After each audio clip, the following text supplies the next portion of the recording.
Good afternoon, everyone. The aim of this presentation is to introduce you to the book Hispanic Baroque Ekphrasis, which I just published a few months ago upon my arrival at Manchester.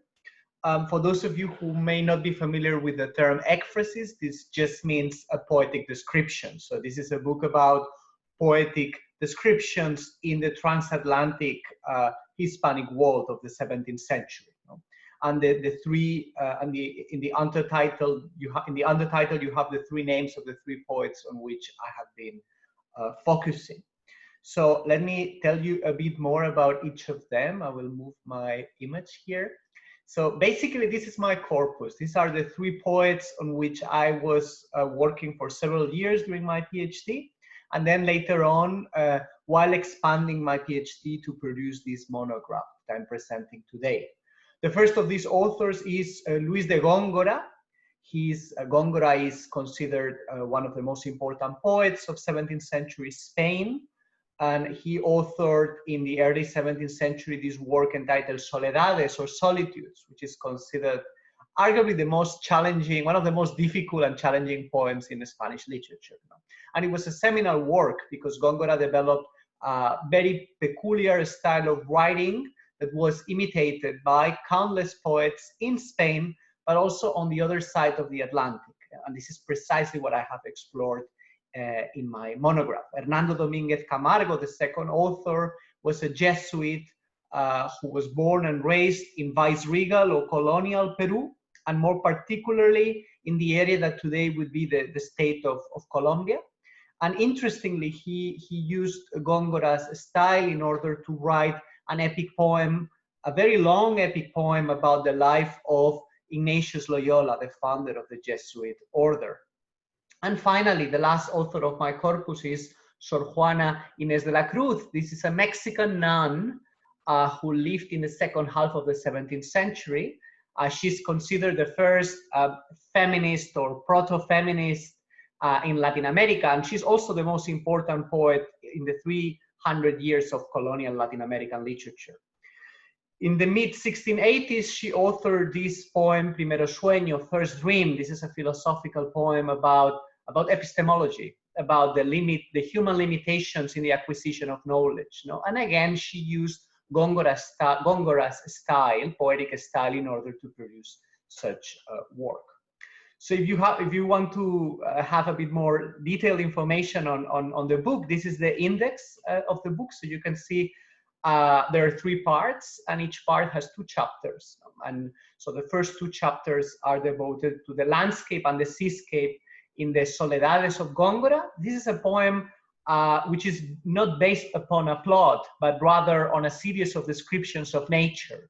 And in this sense, I've been exploring the influence of the landscape, which was an emerging pictorial genre back then in the late 16th, early 17th century. And I have studied the influence of pictorial models in Góngora, both when writing a landscape in the first part of his poem and a seascape in the second part of it.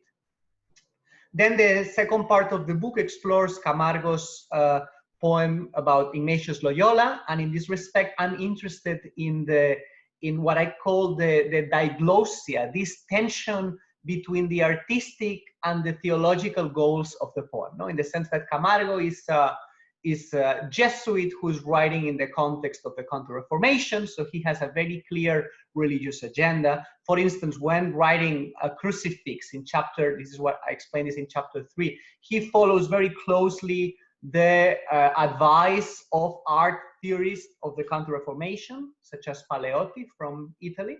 But then on the other hand, he's not satisfied just with this religious content, and he often indulges in digressive descriptions, which almost seem to be art for art's sake, avant la lettre, and this is precisely where the influence of Góngora is more conspicuous, I would say. And finally, the last part of the book is devoted to Sor Juana's Primero Sueño, First Dream, this epistemological poem that I introduced earlier. Again, there are two chapters. The first chapter explores a poetic image of a mirror painting that contains the whole universe within itself. It's a very powerful metaphor for this philosophical discourse on knowledge. And the last chapter is focused on Sor Juana's most famous digression about the pyramids of Egypt. As you know, in the early modernity, there was a fascination with Egypt. It was seen as the cradle of Western civilizations. There were legends about Homer having learned his craft in Egypt even.